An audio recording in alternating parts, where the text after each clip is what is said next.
Hi everyone, and welcome to video number 18 on Elizabethan England. And this video, ladies and gentlemen, is all about finally we've come to one of the main events, 1588, the Spanish Armada. Way! Now what happened? Well, first of all, let's just have a quick look at the reasons why King Philip of Spain decided to send his armada, his fleet of ships. Why did he do it? 1588. First thing, don't say it's just to do with the execution of Mary Queen of Scots in 1587, because he'd already been planning this armada since 1585. So that wasn't the whole main reason. There were other reasons which had already occurred. Other events had already led him to make the decision that he needed to send the armada to England. What were those events? Well, some of course were to do with religion. Remember, Philip is a Catholic. Elizabeth is in charge of Protestant England.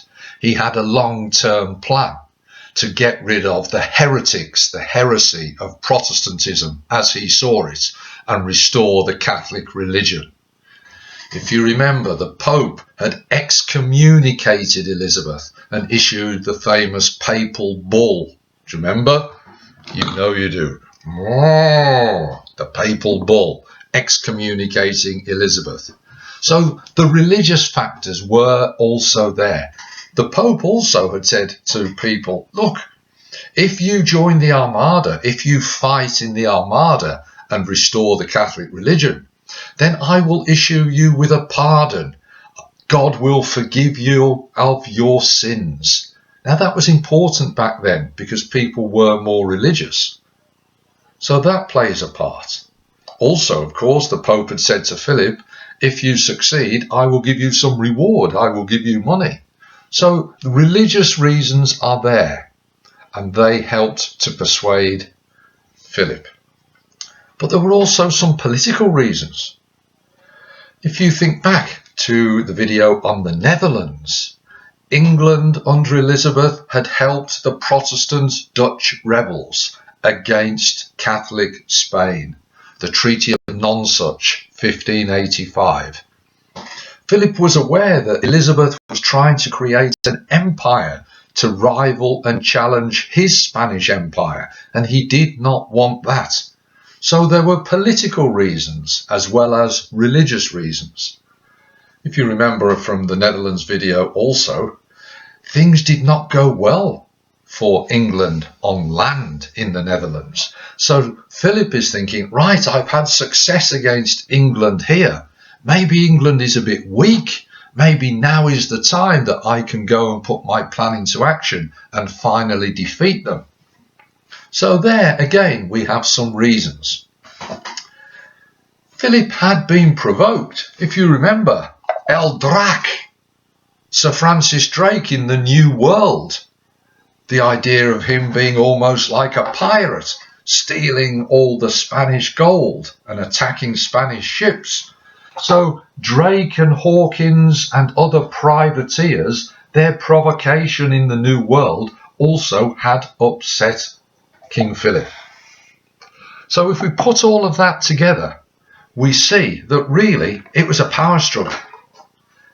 Protestant England versus Catholic Spain. And 1588, finally, Philip is ready. If you remember the previous video, Drake and his raid on Cadiz had delayed the Armada, but it hadn't stopped it. Philip was ready, 1588. And he called it his Enterprise of England. Enterprise, I've got business here. I'm going to sort out England. In effect, he was saying to Elizabeth, well, Spain, Catholic Spain, we are tougher than you. Put it another way, Philip is saying to Elizabeth, I'm harder than you. I'm harder. Sorry, terrible. I won't do that again. So they're the reasons why Philip decides to launch the Armada. Second part of this video, what was the plan? Some historians have said that the plan was weak, and because of that, it probably could never succeed. Well, what do you think? Here is the plan. Stage 1. The Armada set sail. 130 ships, 8,000 sailors, roughly 18,000 soldiers, set sail. And they sail through the English Channel. Now, the English had watchers, lookouts all the way across the southern coast of England. And then when they see the Armada arrive, bonfires or beacons were lit and the message would be passed. Now, allegedly, according to legend, Sir Francis Drake, El Drac, was playing bowls in Plymouth, off Plymouth Hoe, and he said, quick, quick, the Spanish are coming. Oh, well, let me finish my game of bowls. Now, that might not be true, but Sir Francis Drake, as I told you before, was a very good sailor. People respected him. The English confidence was high because of all he'd done, both in the New World and the attack on Cadiz. And remember, the Spanish feared the sailors like El Drac. So, this is the plan. The Spanish Armada sails through the English Channel, would arrive at Calais over in France and rendezvous, that means meet, the Duke of Parma's army. The Duke of Parma, remember, up in Netherlands. And the plan was that 20,000 soldiers, the Duke of Parma army, would meet with the Spanish Armada.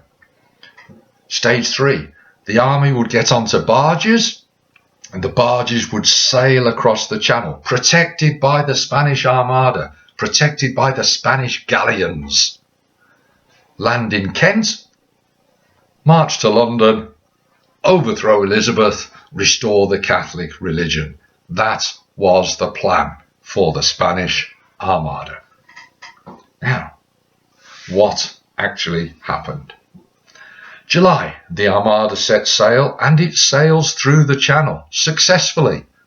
Yes, the English ships go out to meet it, and they hassle and they harry it, but the Spanish only lost a couple of ships.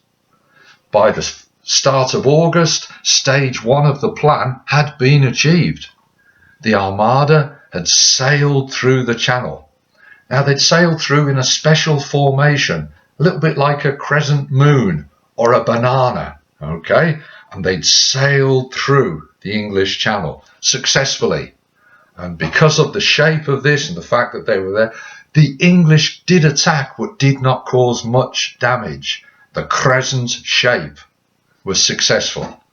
So they arrive ready to pick up the Duke of Parma's army. But here is where it goes wrong.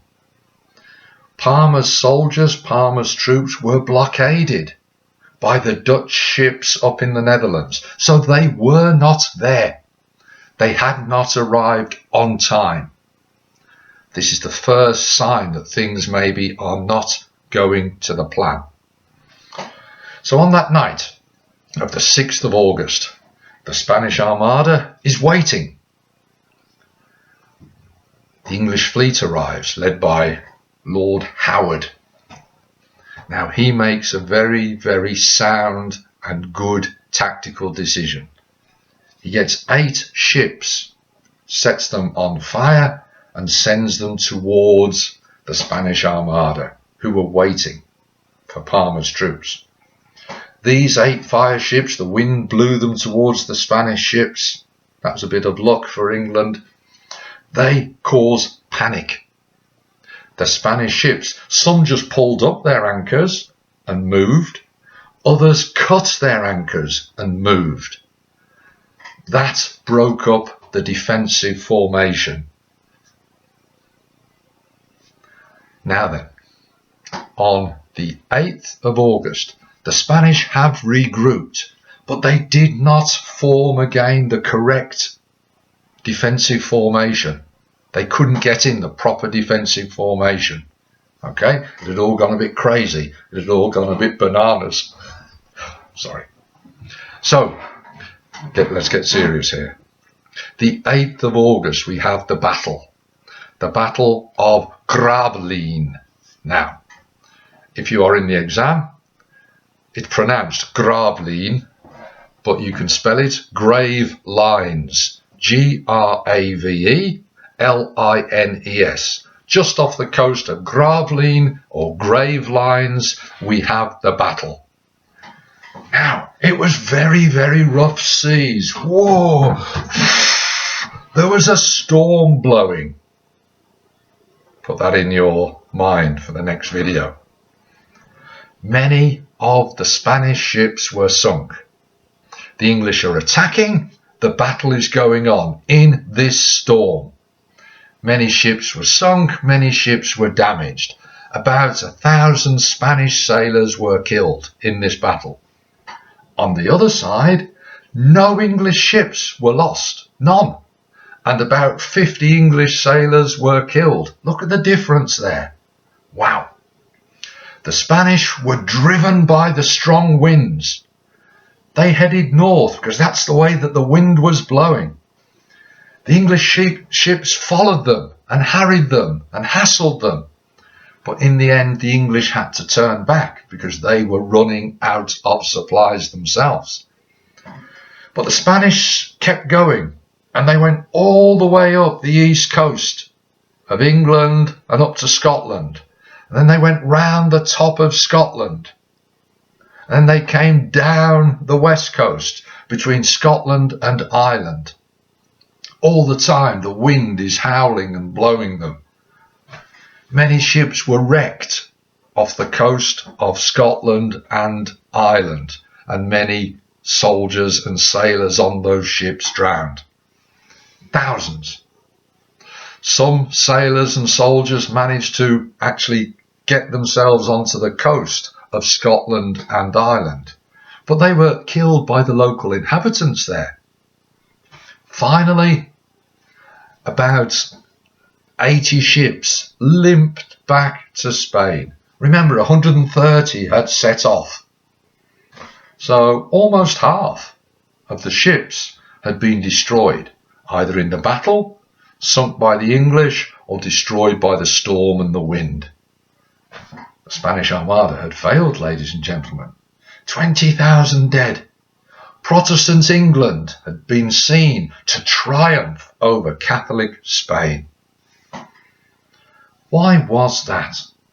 Why did the Spanish Armada, which came from the richest country in the world, they had a plan, they had the resources, why did it go wrong?